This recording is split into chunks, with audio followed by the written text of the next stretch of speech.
There is a kind of strength that doesn't scream. It doesn't burst into a room looking for attention. It doesn't ask for applause. It doesn't wait to be noticed. This kind of strength is formed in quiet places, when you're alone with your worries, your doubts, the version of you no one else ever sees. It's in those quiet moments when life feels unclear and yet you decide to keep moving forward. That's where true inner strength begins. I've learned that real power doesn't come from controlling others. It comes from mastering your own self, your feelings, your responses, your habits. When everything around you feels out of control, your ability to stay calm is like a superpower. People often confuse silence with weakness, but believe me, the deepest and strongest power lives in the one who stays steady when life becomes hard. That's the person who has done the inner work. We don't reach this place in a day. It's a journey, and often a painful one. You go through heartbreak, failure, grief, even betrayal. You will cry, you will feel broken, but you also rebuild. And every time you do, you lay a new stone in the foundation of who you're becoming. A wiser, stronger, more grounded version of you. That's no small thing. That's sacred growth. Some of the most powerful lessons come wrapped in pain. You may feel like you're being torn apart, but really, you're being opened up. Life doesn't test you to break you. It tests you to show you who you truly are when everything else is stripped away. And when you meet that part of yourself, the one who still stands when there's nothing left to hold on to, you realize your strength was never outside. It was inside all along. A strong mind isn't built on ideas, it's built on choices. The decision to rise again, the choice to speak up for yourself, the strength to walk away from what no longer respects your value. Each time you pick truth over pride, strength over bitterness, you're building a kind of power no one can hand you and no one can take from you. And the thing about inner strength is it doesn't need to be visible to be real. It shows up in how you treat others when no one is watching, and how you forgive, not for them, but for your own peace, in how you answer life when it throws you off track.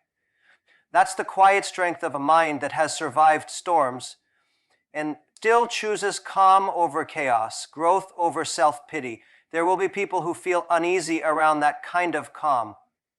A clear, focused mind can feel strong to those still led by fear and confusion, but that's not your weight to carry. Your strength isn't an attack, it's a reflection, and not everyone is ready to face what they've avoided in themselves. That's not for you to fix. Your job is to keep rising, so you walk forward, not louder, just deeper, not to prove, but to grow. You begin to understand that the world doesn't define you, you define yourself.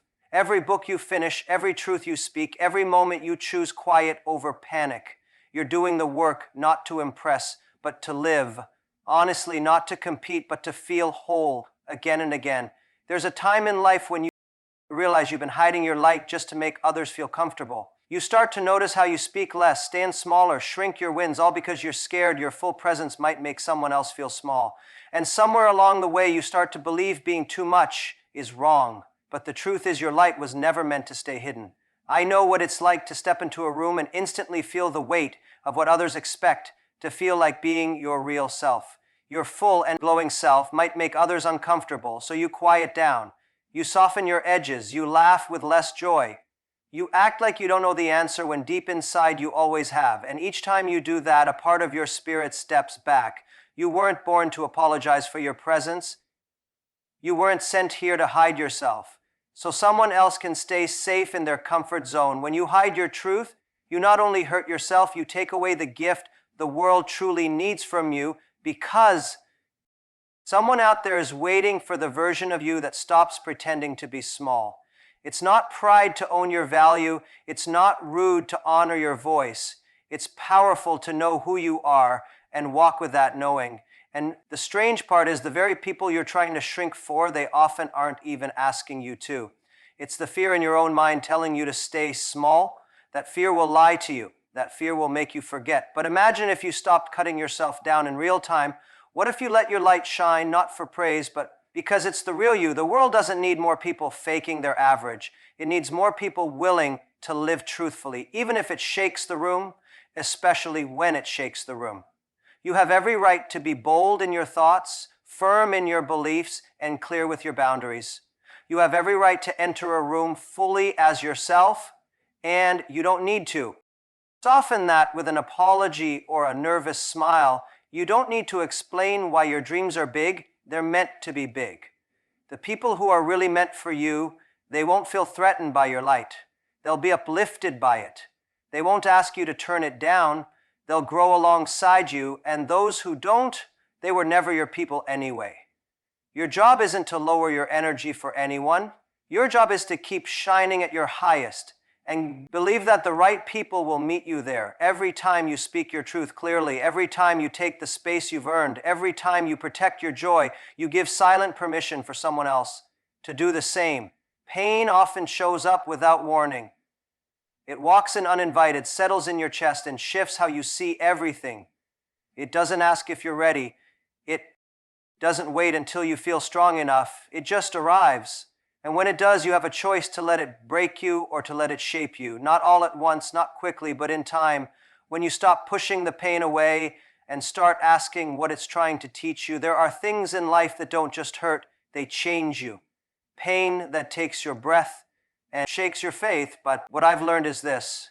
There is something deeply powerful about making it through what was meant to destroy you. Something beautiful in rising when you didn't believe you could. That is where real strength begins.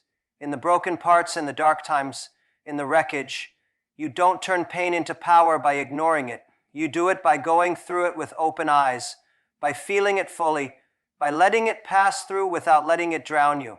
Strength doesn't grow by covering the wound.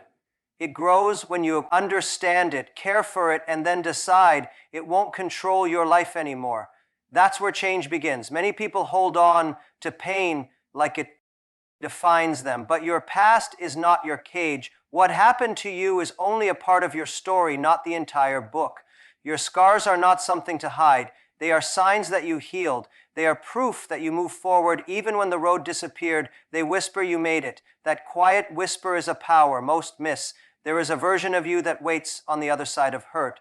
A softer version, a kinder version, a version that no longer fears the storm because they remember being the storm. And sometimes what nearly broke you becomes the start of a life you never imagined you were strong enough to build. Real power begins when you stop asking, why me, and start asking, what can I do now? It's the shift where blame becomes ownership and sadness starts turning into wisdom. That shift won't erase the pain, but it gives it meaning. It turns survival into growth. It turns hurt into understanding. No one teaches us how to carry grief, how to move on when part of your heart still wants to stay behind. But somehow you learn. You learn through breath, through tears, through writing, walking, praying, falling apart, and slowly the pain becomes part of your story, not the whole story. You stop running from it and begin building something meaningful with it. The beauty of turning pain into strength is that it not only frees you, it lights a path for others still struggling. Your healing becomes a light for someone else. Your breakthrough becomes a doorway for someone else. And without even knowing it, your story becomes the medicine for a world that once left you wounded. There's a voice inside you that's been whispering all along. It knows what feels right and what doesn't. It speaks up when you're about to settle for less. It reminds you this isn't who you are. But over time, we've all learned to quiet it down under the noise of expectations, the weight of opinions, the pull to please others. Since we were young, we were taught to listen to outside voices, teachers, parents, systems, culture. And yes, many meant well, but in doing so, we lost the connection to our own inner truth. We start searching for answers in other people. We ask them what we should do, who we should become, where we should head. And slowly we forget that we always had the answer. We just stopped believing in it. Your voice is your strength, not the one you use to perform or convince others, but the quiet, steady voice that rises from deep inside. That voice connects to your truth, your instinct, your inner wisdom. Mastering your voice doesn't mean being the loudest. It means speaking from a place so clear and steady that no outside chaos can shake. It's not simple. Mastery never is. You will doubt your choices. You will question yourself. You will wonder if you're being too much or not enough, but you still keep showing up. You keep listening closer. You keep respecting how your spirit reacts in every moment. And slowly your voice grows, not because it becomes different, but because you stop silencing it. There will always be people who try to change your story, who want you to tone down, be softer, or follow their path. But the moment you live for their approval, you start ignoring your own wisdom. You were not born to copy someone else's truth. You were made to share your own raw and real. The journey of owning your voice usually begins in quiet moments when no one is watching, when you're not putting on a show, when you're just being.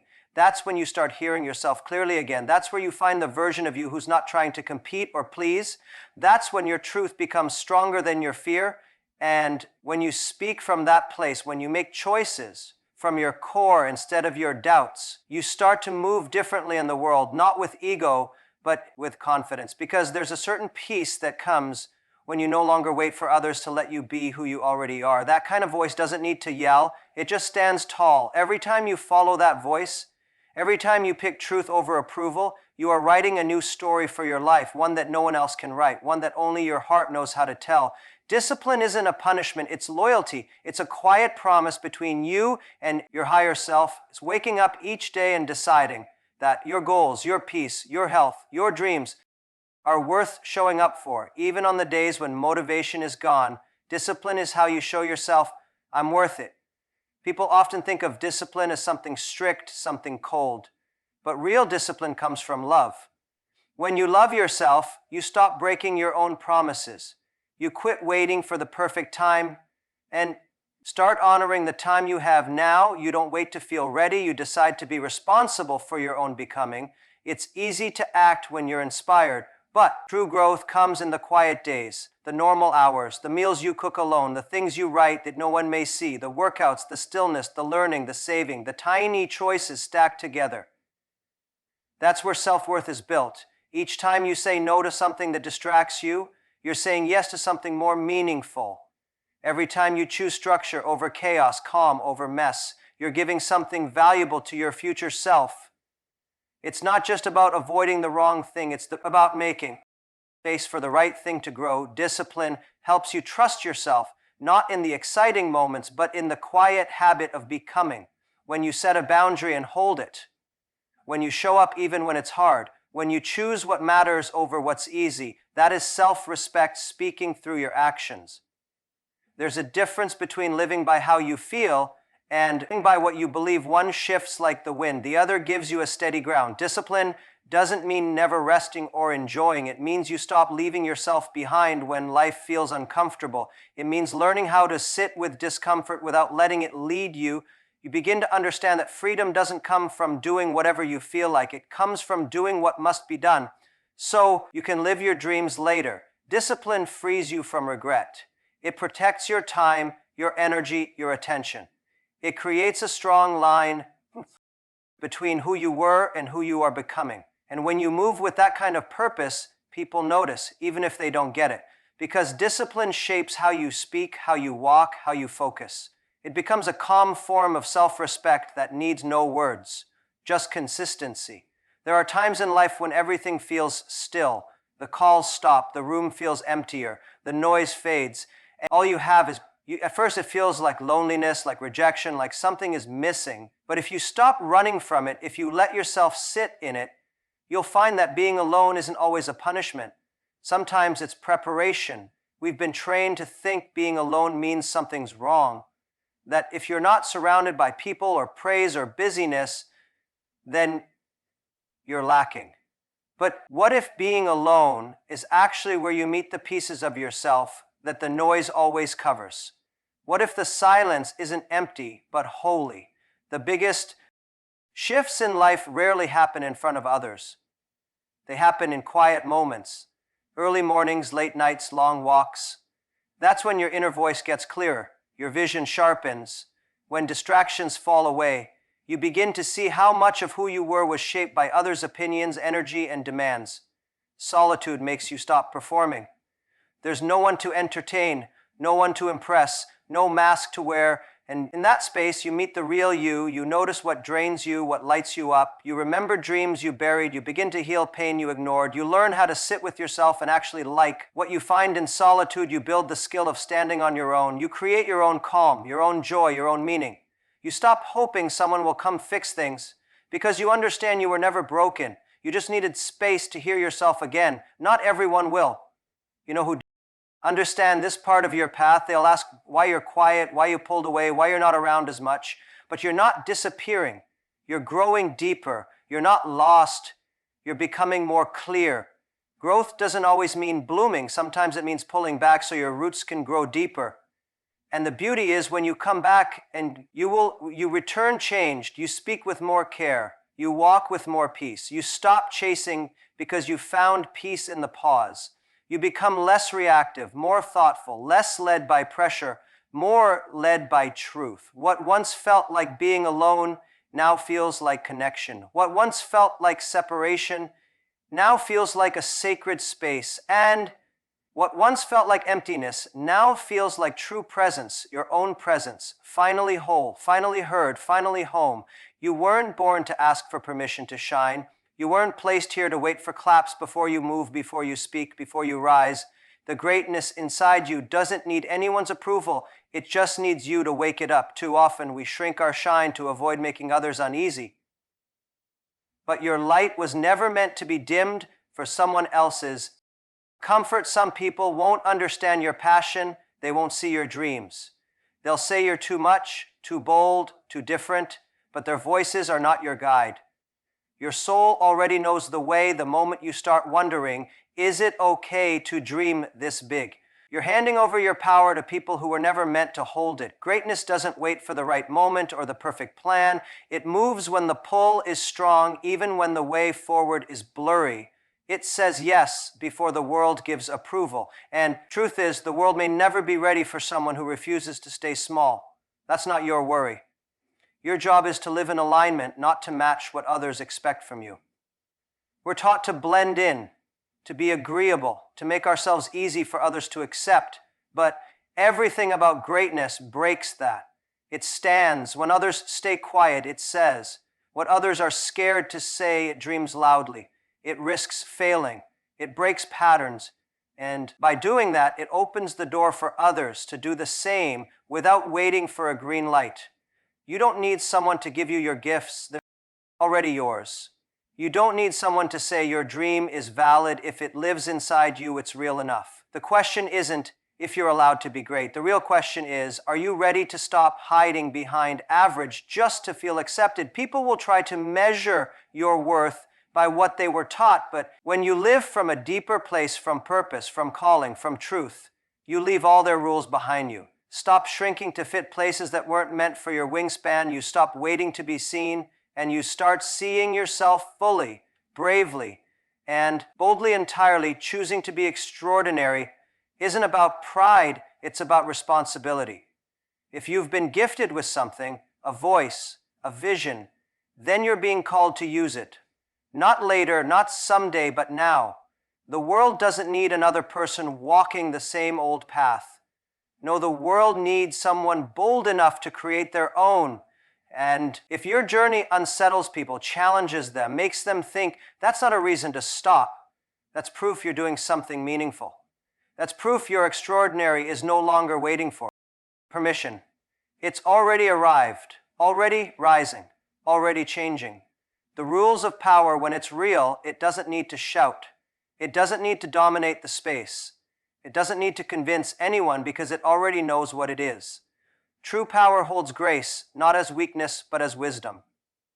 It's the presence that walks in quietly and shifts the whole energy. It's steady without being harsh. It's confident without having to crush. Grace in power is choosing kindness when you could choose control. It's knowing you could win the debate, but choosing peace because it's more valuable than being right. It's having the power to enforce and deciding instead to lead with inspiration. That kind of power doesn't come from status or spotlight. It comes from being grounded in something deeper than the ego. We live in a world that often mistakes noise for leadership, but grace doesn't have to be loud to leave a mark. When you lead with grace in your strength, you don't just lead, you lift. You don't just succeed, you support. You don't just stand out, you create room for others to stand with you. Grace isn't passive. It's purposeful. It's thoughtful. It's about showing up with strength and tenderness at once. It's knowing when to speak up and when silence says more. It's the calm confidence of someone who's done the inner work, who's met their own fears and still chooses to act with intention, not reaction. There's strength in holding back, in using your voice, not to overpower but to uplift. In realizing that real power isn't about controlling others, it's about caring for what you're trusted with grace. Reminds you that the higher you rise, the more humility you need, that true leadership isn't counted by how many follow, but by how many grow while you're leading them to walk with grace and strength, is to move with self-respect and respect for others. It means staying true to your values even when validation tempts you. It means using your voice without taking away from others. It's the kind of presence that makes people feel understood, not lesser, because you don't need to dim anyone else to glow. You shine because you're grounded. There is a certain calm in those who carry both grace and strength. They don't chase approval because they've already accepted who they are. They don't need to announce themselves because their actions already say it all. And in a world full of noise and ego, their presence feels like honesty. To lead with both grace and power is to understand that real influence isn't about being above. It's about being fully in your truth, so others feel free to stand in theirs too.